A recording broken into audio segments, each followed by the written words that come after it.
Introduction. Most people think they know the answer. I'm willing to admit I don't even know what the question is. Arsenio Hall. Thursday, November 25th, 1993. Thanksgiving morning, 6:20 a.m. I was awakened with a jolt. It was a kind of spiritual experience to which I had become accustomed during the 23 years of my journey. I still had a lot of cooking to do, but this jolt was not about turkey and dressing.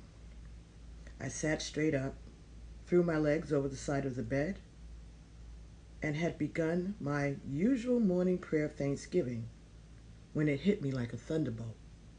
Write a book for the spiritual empowerment of black men. This was not the first time that the thought had occurred to me. Today, however, my usual arguments of why I would not attempt to do it were not working. The spirit in me was raging. It would not take no for an answer this morning. The book would be written, and I would write it, period. The other part of the message was that if I did not write it, I would have a very difficult time trying to write anything else. Why me? That is my usual question when I'm prompted by spirit to do what I humanly think is impossible to do. The answer was very clear. Balance. Everything in life must be balanced. What you do and give to women, you must do and give to men. We, black men and women, have fallen out of balance. Men have fallen out of their hearts into their heads. Women have fallen over their hearts into their heads. We are both falling out of the grace of spirit. We have been conditioned to honor a system of values built on contempt and disrespect for who we are as a community of people. This conditioning has taken away from certain basic principles that are living memories in our DNA. These principles, which I believe are etched into our subconscious memory, are the keys to our basic nature. As a result of our fall, we are in conflict with both the value system of the society in which we live and our own basic nature. Black men who instinctually want to stand among the leaders and direct the tides of the living world often sit in fear of being annihilated, eliminated, or worse, hung out or left hanging. Black women who want to stand by or stand up for their male counterparts have been stepped on or stepped over, accused by the very ones they desire to support of being out of their place in an attempt to take over. Although our basic nature is to embrace and support each other while taking the necessary steps towards a collective goal, we have been conditioned to compete with and against each other. We now treat each other as adversaries rather than allies. In all honesty, I, for one, have been able to identify the very ways and the number of times I have been guilty of this very divisive behavior. Black men and women struggle to understand and balance our gender roles at home, at work, and within a context of social responsibilities, while many of us are at a total loss as to how to balance our individual, physical, emotional, and spiritual needs and responsibilities. The instinctual nature of the woman is to give and share, yet our conditioning encourages us to see usury and manipulation around every corner. While men love to be cared for and nurtured by a woman, foreign programming makes black men suspicious that we are trying to take over to take control.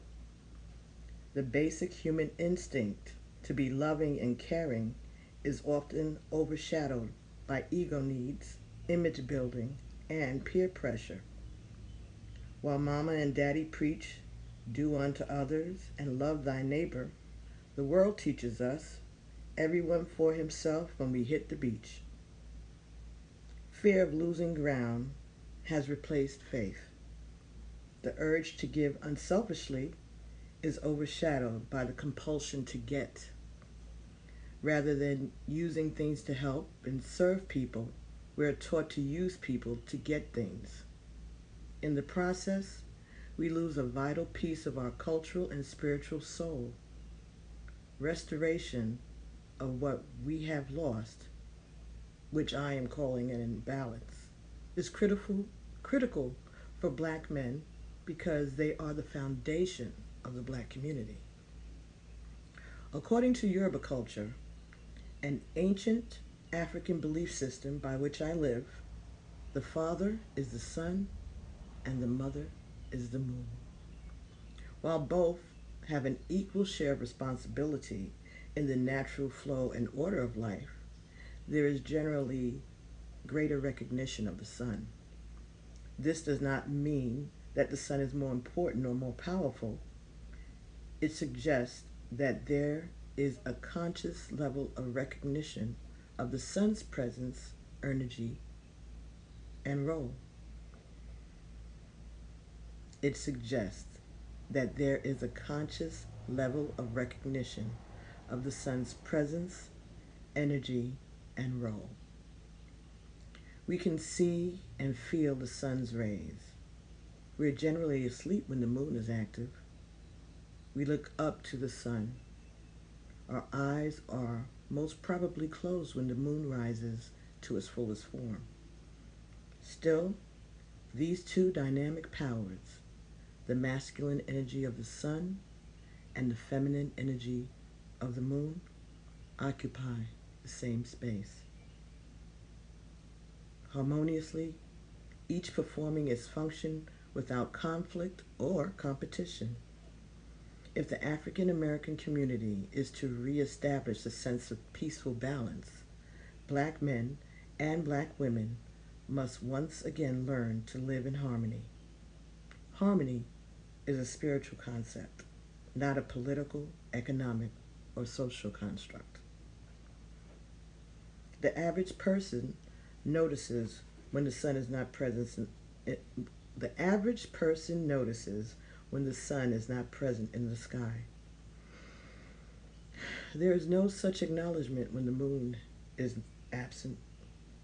While the moon controls the tides of the ocean, which comprises 97% of the water on the planet, no one notices its absence. It is just taken for granted that the moon is doing its thing. This society monitors Black men to determine what it is and is not happening for them. This society monitors Black men to determine what and is not happening for them. Black women have been more or less left to their own devices of survival. The monitoring of Black men and the lack of acknowledgement of Black women is the essence of how we are treated in this society, and is also reflected in the way we treat each other, in our interpersonal relationships. In response to conditioning in a society foreign to our basic nature, we have forgotten who we are, altered our roles, and lost our purpose. In the spiritual universe, we have approached a critical time. This is a time when the spiritual energy and the role of the male are quickly changing, desperately needed, and, as in the case of Black men, sorely missed. Black men must shine again, be warm again, stand in the face of the woman without fear, anger, or the need to hold on to a competitive edge. The woman must take her place sometimes silently, doing what she knows she's capable of doing, what she knows she must do and can do, whether or not the world cares to notice. The male, sorry, the role, energy, and presence of the black male spirit must be recognized, realigned, and honored. Only then can the world community in general and the African American community specifically regain balance and order. The major goal of this work is to begin the process of recognition, alignment, and honor of black men among yourselves. I began this project by having to admit to myself how frightening it was for me, a woman, to write a book for men. My experience has been that men do not like being told what to do. They are particularly not fond of being told how to be better men. I'm willing to admit that I have no conscious memory of what it means to be a man. In meditation, prayer, and other, shall I say, spiritual experiences, I have seen myself as a man. I have been both a black man and a white man. Today, however, I have no conscious memory of those experiences. What I do have is a great love for, respect for, and intuitive understanding of spirit and spiritual law. This book is a reflection of just that. I know a great deal about transformation. I've been blessed with the knowledge and ability to transform myself from an ugly, orphaned, abused child into a spiritually conscious black woman. Then from being a black woman into being a child of God. The prefix trans means beyond or over. The core forum meaning body or structure. The suffix Asian means action. It is my hope that this book will be embraced as a guide in support of black men taking action to move and live beyond their bodies and structures. This book is about healing. I've studied A Course in Miracles, which is a psychological paradigm for facilitating a shift in perception. The Course states, healing is to make happy. The history and experiences of black men in this country have fostered the belief that black men cannot, will not, and do not deserve to be happy. The time has come to heal that belief. It is my goal that this book be used as a tool by which black men heal their relationship with their creator, their inner self, the relationships that they have with one another, and the relationships they have with women. Perhaps this is a selfish goal, but I would surely like to have a better relationship with all black men. In my heart of hearts, I long to see us at one again. I am a priestess, a minister in the Yoruba tradition. My training in this culture has given me an insight into the spiritual mandates of an ancient civilization. In this book, I will share those mandates. I am a metaphysician. I have studied and understand the principles, energies beyond the physical plane that govern and influence the human physical experience. This work is an attempt to help others tap into those energies and principles.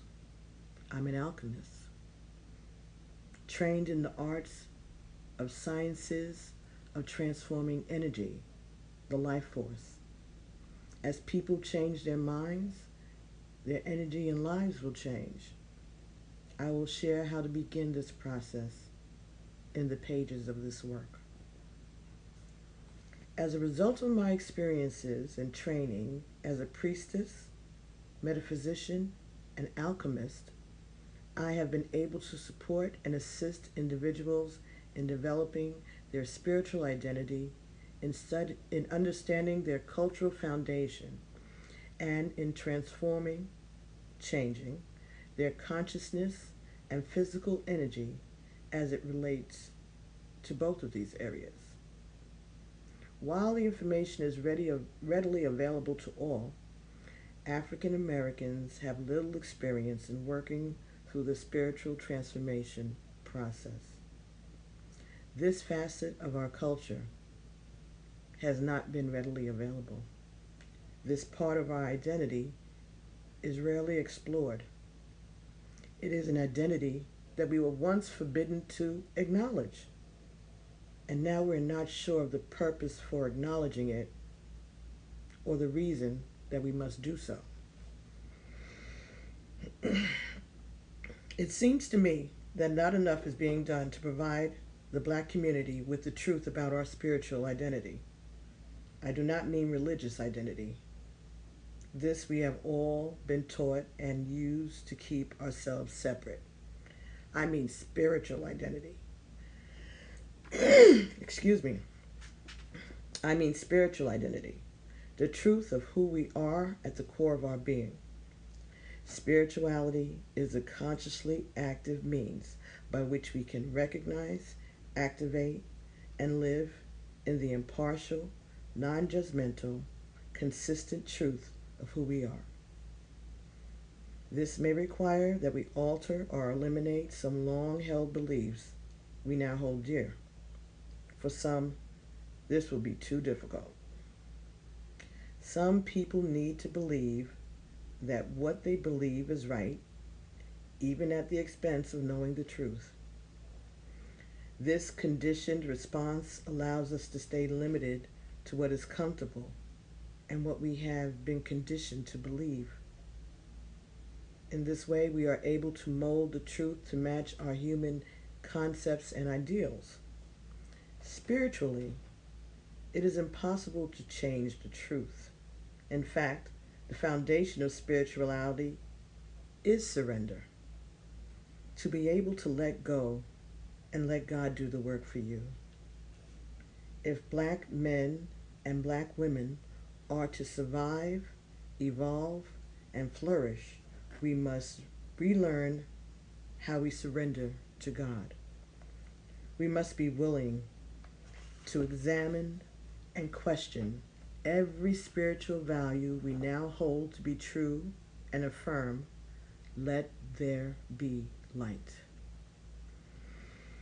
Like Black women, Black men today are the children of those who chose to survive in the horrors of history. It was our ancestors' conscious choice not to give in and not to die. As descendants of the parent race, we are genetically coded for genius. It is a simple fact of life. At the core of every Black man is a power so awesome, it literally boggles the mind. There is a cellular memory of greatness that the Black man cannot allow to lie dormant.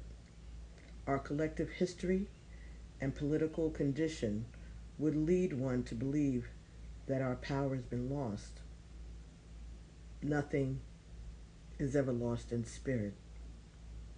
The power of spirit never dies. The power cannot be altered. The power is divine. It is the force, the power, the magnificence of the Creator. I cannot for the life of me understand why no one is telling Black men how to pull up the power of your spirit and put it to work. I guess this is what this book is about. As a woman dedicated to evolution and the empowerment of women, I am often accused of tearing down Black men. Some men have refused to read my work, to attend my lectures, which they presume will be male-bashing sessions. Often this misunderstanding is the result of our conditioning to compete with each other. Sometimes, however, it is a reflection of the ego. Too often, Men believe that everything women do and think centers around them. Sometimes this is true. We do wait to exhale. Some men believe that women should take all their direction from men. As a cultural custodian, I know that this line of thinking is the result of colonialization.